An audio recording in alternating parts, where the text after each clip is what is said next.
It's called Godwin's law. It's the axiom that says that as a discussion gets longer, the likelihood that a person or persons are going to be compared to Hitler increases exponentially. Well, even though this discussion has just started, if you don't mind, I'll go ahead and invoke him now. Perhaps it's because his comb-over is so trendy, or perhaps it's because the giant booger stash is so sophisticated. Well, whatever the reason, the genocidal maniac that attempted to take over the world in the 1940s still remains the go-to political insult of our modern era. Just last week, Hillary Clinton goes on ABC's Hen House and clucked away to the ladies of The View about how similar Donald Trump was to Hitler. Well, Hitler was duly elected. That's right. Right? Not that it even has to be a person. Well, I bet you'll never guess who former Vice President Al Gore compared to Hitlerism. Al Gore is comparing the fight against climate change to the struggle against Nazis in World War II. Shoot, a commenter at the Indianapolis Star even called me a Nazi for suggesting in writing that God knows more about what constitutes a marriage than 5 black-robed lawyers in Washington, D.C. So all those are silly, right?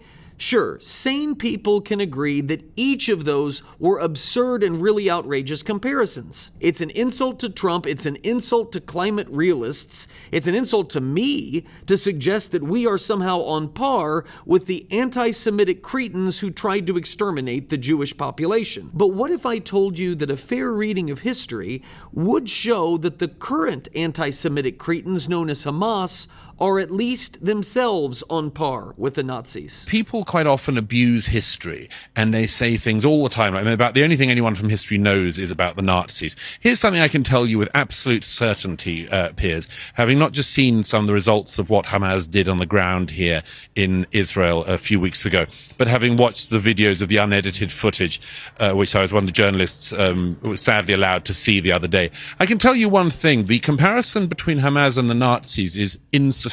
Insufficient? Worse than Nazis? Really? Nothing is worse than Hitler, right? Well, maybe. But Douglas Murray makes a very important point here that you really need to hear. A point that the people in the streets right now waving Hamas flags, that they are doing something just as morally grotesque as the ones waving swastikas. Even the Nazis were actually ashamed of what they did. You know, SS battalions who spent their days shooting Jews in the back of the head and pushing them into trenches had to get very, very drunk in the evening to forget what they had done. The Nazi high command famously had to sort of get around the problem of soldier morale because the soldiers knew this wasn't exactly what their lives were meant to look like either. I tell you one very big difference. If you look at the footage, the raw footage, and I really hope people don't on a wider scale have to view what I viewed the other day, if they see it, they will see something that is at least as barbaric as what the Nazis did. But here's the difference. They did it with glee. They were deeply proud. You see people trying to, taking the head off a young Israeli man with a shovel and then calling their parents back in Gaza and telling them, Father, I've killed 10 Jews with my own hands. Get mother on the phone. I want to tell her how great a job her son has done. I come back to this thing. I'm not exaggerating this. It's very, very interesting, and people need to realize you had this situation with the Nazis, where they also were a genocidal anti-Semitic organization, but they tried to cover their crimes up. Hamas are actually proud of them, and they've said they will do them until the whole world is clear of Jews. Remember, Hitler's plan had been to mask the horror of his Holocaust under the fog of war.